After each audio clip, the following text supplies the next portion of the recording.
Наскоро на пазарот кај нас треба да се појави нов производ, а тоа е трутовското млеко.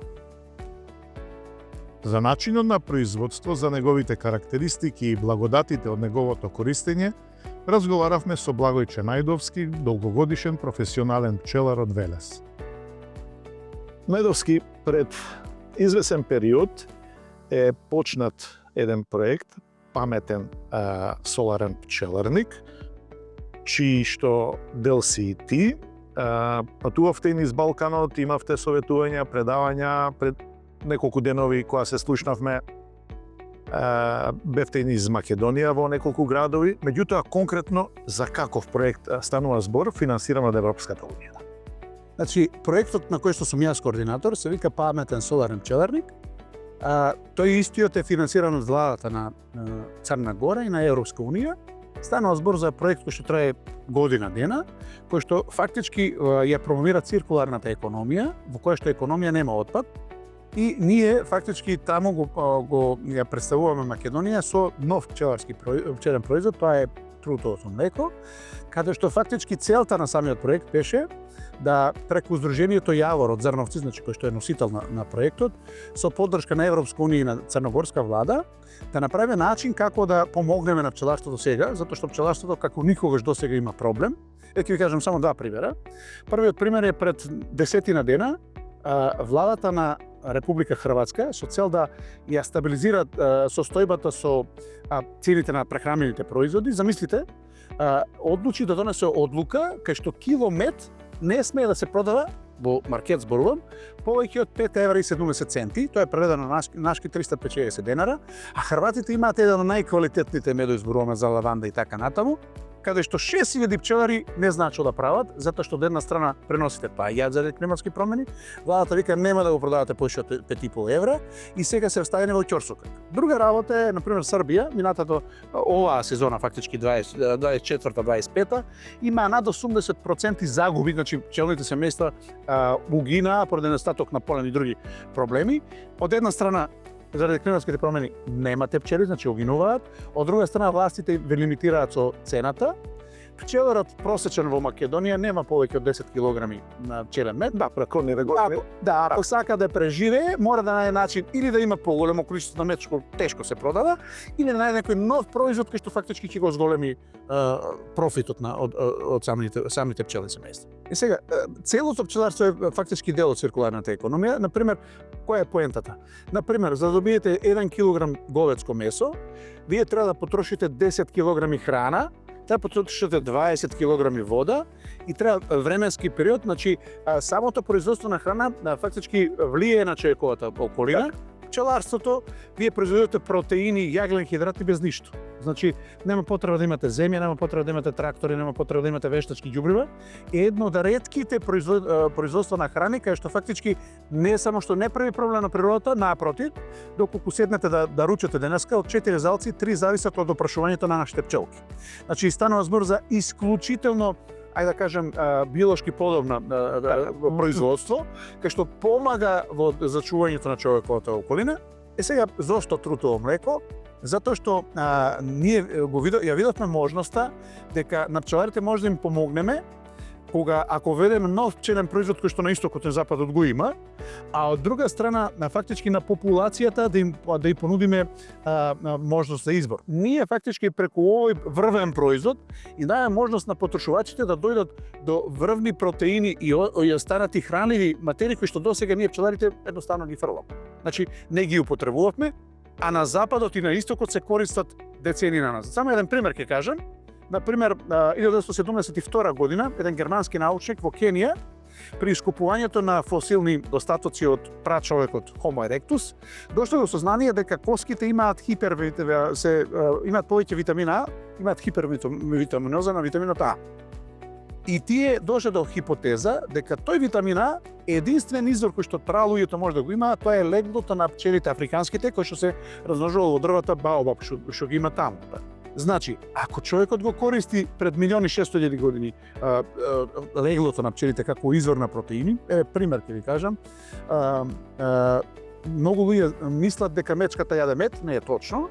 Мечката кој ќе го нападне пчеларникот, таа прво јаде леглото, затоа што од медот не може млеко да направи, ама од леглото кои се протеини и масти и те како ќе направи млекце за да може малите речиња после да ги надои.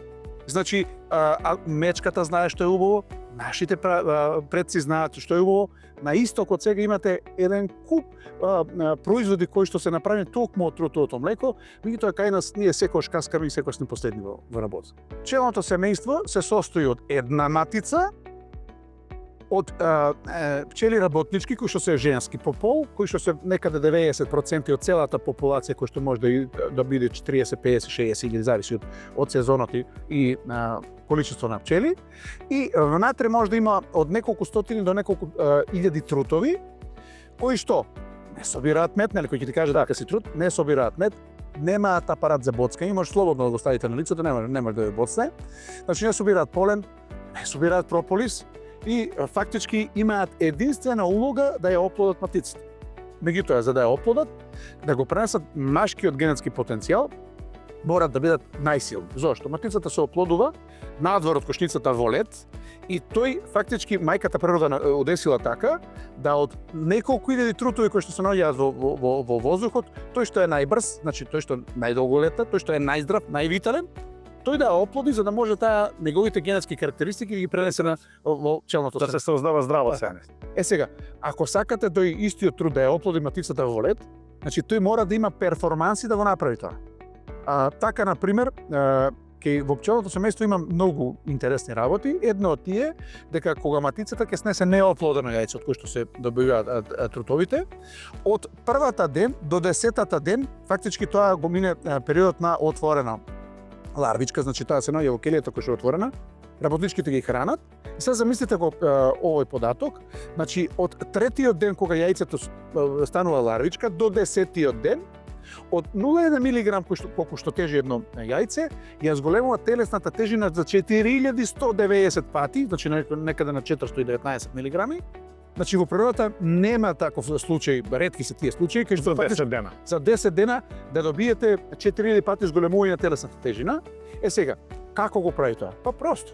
Од една страна е хранет обилно со матична млеч, кој што е најскапата храна што има кај луѓето, значи некаде килограм е негде 1500 до 2000 евра. Го хранат со перга и со свежа перга, значи која што се прави фактички од полен, кој што исто така едно најдобрите храни кои што човекот ги познава, и добива нектар. Тоа е фактички што би рекле србите претеча на медот, кој што е храна на боговите. И сега замислете, од една страна го храните со млеч, го храните со перга и со мед, и тој има капацитет биолошки да за 7 дена ја зголеми својата телесна тежина за 4190 пати, и кога таа ларвичка ќе ја пресувате, добивате трутово млеко, кое што после е уникатен производ, значи нема пандан во светот за него. А што е друга интересна работа, некои ќе речат дека е сличен на матичниот млеч. Да, сличен на матичниот млеч. Зошто? Затоа што де факто се состои од самиот матичен млеч, меѓутоа е и различен. Например, во матичниот млеч нема хормони, затоа што овој го носи машкиот генетски потенцијал. Значи, натре има хормони од типот на естрадиол, тестостерон, прогестерон, кои што и понатаму ги одредуваат неговите лековити својства и го прават уникатен и единствен производ во човековата исхрана и во човековото здравје. А добро, која би била цената тогаш на Па вака сега. на товото? Трутовото млеко рековме дека е слично со матичниот млеч, меѓутоа и тотално различно. Во делот на составот, значи ги има сите можни соединенија кои што му требаат на човекот. Значи од аминокиселини. Есенцијал, има преку 20 аминокиселини. Има стероли, има микроелементи, значи има магнезиум, има калциум, има калиум, значи цела палета на микроелементи.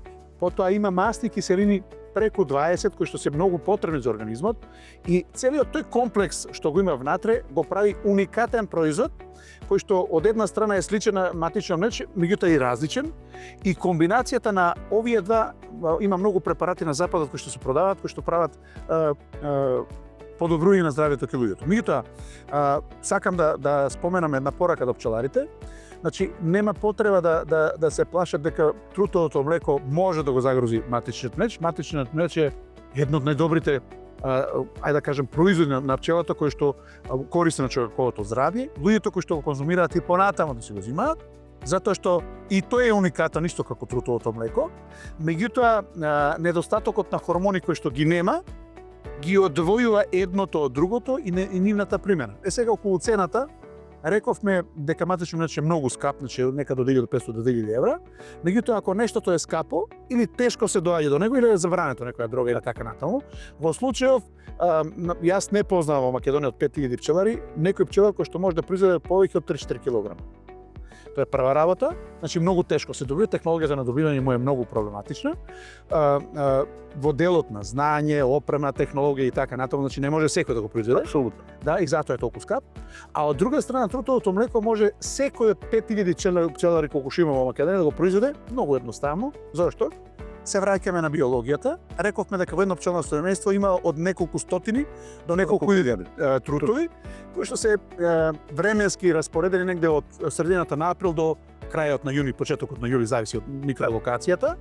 И тогаш истите може да се земат, да се пресуваат и да се добие трутово млеко. Сега, во делот на количините, матичната млеч може да се произведе во грамови од едно пчелно семејство, а трутовото млеко во килограми. Значи едно пчелно семејство може да даде до 4 килограми, ако во периодот од неколку наврати истите ларвички се пресуваат и се конзервираат на начини кои што потоцно ќе ги објасним. Многу е битно да кажеме дека во рамките на проектот сакаме да направиме едукација како на пчеларите, така и на потрошувачите, затоа што нештото чини онолку колку луѓето се спремни да платат за него. Меѓутоа со оглед на фактот дека се произведува во огромни количини, цената ќе биде пристапна за некои проблеми кои што ги имаат луѓето да ги решат. А добро, кога спомнаме дека 5000 пчелари велиме во Македонија дека може да го произведуваат трутовото млеко, дали за нив ќе биде потребна дополнителна едукација во смисла на начин како да го произведуваат и дали сите тие имаат и опрема за сето тоа да се произведува? Сега накратко ќе објаснам тоа за што станува збор. Значи, трутовото млеко се добива на следниот начин. Кога матицата ќе положи јајце, првиот ден, третиот ден тоа јајце се претвора во ларвичка и таа ларвичка бива хранета од пчелите работнички до 10-тиот ден, кога келијата се поклопува, стои уште 14 дена, на 24-тиот ден испаѓа возрастен трут. Што треба да направи пчеларот? Пчеларот треба да земе таа ларвичка која што е стара од 7 до 11 дена, да ја стави во преса, значи да се испресува, таа содржина се вика трутово млеко. Значи нема никаква технологија во делот на добивање, значи треба фактички да направите пчелното семејство да има што е можно повеќе трутови ларвички, тоа се прави со рам градежи, пчеларите знаат добро што се прави тоа, и на секој 7 дена вие фактички го сечете трутовото легло отворено, го пресувате и добивате маса. Сега, со оглед на фактот дека трутовото млеко се разликува од матичниот млеч, кој што меѓу другото и во pH факторот, матичниот млеч знае да биде кисел, а ова е повеќе неутрален и не смее да стои повеќе од 1 саат, мора истиот да се конзервира. Значи, рековме, добувањето му е со пресување, со најобична преса, може да се направи во куќни услови. Битна работа е само да не се контаминира со бактерии. Значи, да се носат медицински ракавици, пресата да биде дезинфицирана со алкохол и онен момент кој ќе го добиете трутовото млеко, ќе го испресувате ларвичките, да се конзервира. Како се конзервира? Се конзервира во мед, кај што се става некаде од 5 до 10% во медот се става во мед, меѓутоа медот мора да биде во форма на крем мед, значи ако е течен ќе се јави како фракција. Така. И истиот може да се употребува 6 месеци, се чува во фрижидер. Значи рековме, ако се стави во мед, кристализиран, се стави во фрижидер, може да стои. Вториот начин на конзервирање му е алкохолна тинктура од алкохол. Што се зима? Се зима алкохол од 40 до 70%, може и ракија домашна да се стави, во кој што се става еден дел трутово млеко, што претходно сте го добиле, 5 дела на алкохол, кој ќе се стави, се остава неколку дена да стои, после се процедува и оваа алкохолна тинктура што ја држам сега во рацете, стои 1 година и после согласно рецептурите што ќе бидат дадени во книгата која ќе подготвуваме, значи преведено на македонски некаде од 10 до 20 капки на ден, во некоја течност се пијат и отприлика 2 недели трае дозирањето, значи во форма на тинктура, во форма на лиофилизирано трутово млеко, значи доколку пресното трутово млеко, го може да видиш како изгледа лиофилизирано, во форма на прав. Значи сега ќе оставам на рака. Значи кога го Значи, ова е трутовото млеко кое што се суши на минус 40 во вакуум и на фактички се добива лиофилизирано. Меѓутоа малку е покомплицирана технологија, нема во Македонија услови за таа работа, ова е направено од мене, чисто за показ. И кога ќе го исушите, тогаш апликацијата небото е граница кај се може да го примените. И друг начин на конзервација е кога на фактички доека е пресно, се направи во форма на мелем. Ова е мелем од трутово млеко и пчелен восок, кој што е фактички за кожата многу добар, затоа што ја подмладува, ја зајакнува. Значи, богатството на хормони внатре ја подмладува кожата, а таа жените многу го сакаат. Значи, кога ќе го конзервирате, фактички може да стои од 6 месеци до 12, вако рече го, месеци во текот на годината. И наједноставниот начин за конзервирање нема прилика сега да донесам, ќе ќе ги објаснам зашто стана збор. Трутовото млеко се става во кесички за замрзнување, кои што се за мраз, значи коцкички. Одма се замрзнува на температура од минус 18 степени, тоа е во комората на фриждерот за длабоко замрзнување, и фактички стои 12 месеци, се употребува кога замрзнато ќе го ставите во некој шейк, во некој смути, значи во некој раствор кај што луѓето знаат на сабајле да се направат, и фактички се аплицира директно смрзнато, се става во некој раствор и се конзумира.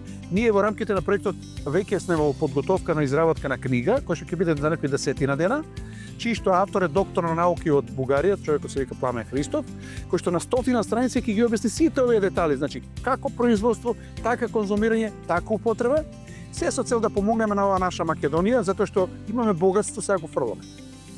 Сега за крај, дали се можни некакви нус појави кај луѓето што би го употребувале? Така, како и секој производ има контраиндикации, меѓутоа јас пред да кажам за контраиндикациите би кажал една паралела.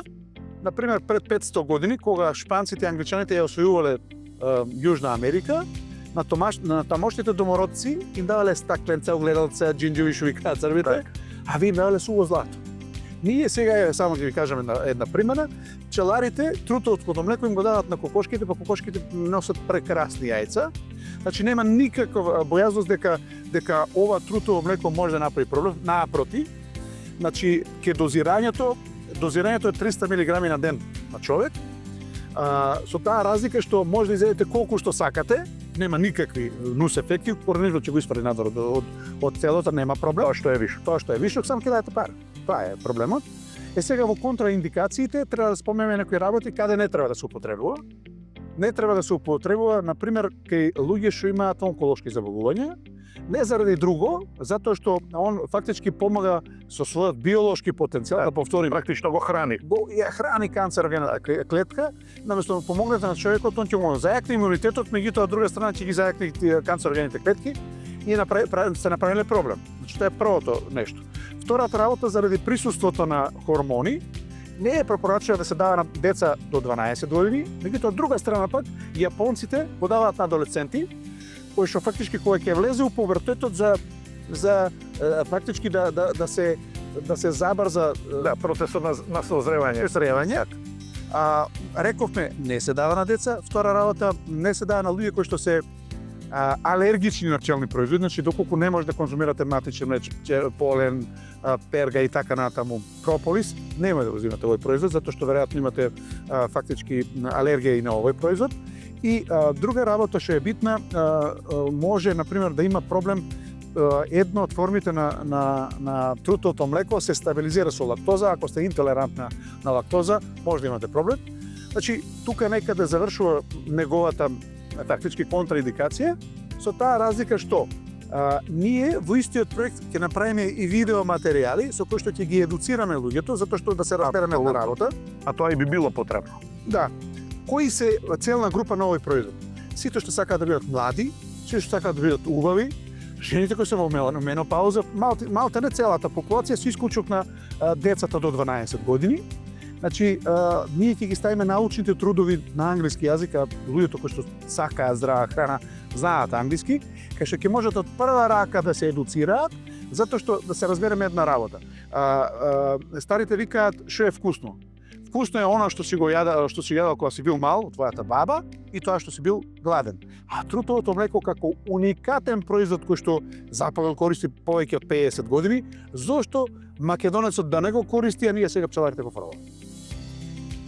Богуче, ти благодарам за овој исцрпен разговор. Ти си секогаш иновативен, интересен да те за слушање, пред се интересен ќе бидеш и за публиката, претпоставувам, и се надевам дека овој нов производ ќе си го најде своето место на пазар. Да, тука само еден апел, пчеларите да се интересираат, затоа што наскоро ќе испаднеме со книга и со видеоматеријали, да го произведат. Значи, нашата цел не да продаде благоче, туку целата држава и потрошувачите и пчеларите да бидат бенефит од нешто ново, кое што, замислите, 50 години користат русите, а ние немаме појма за таа работа.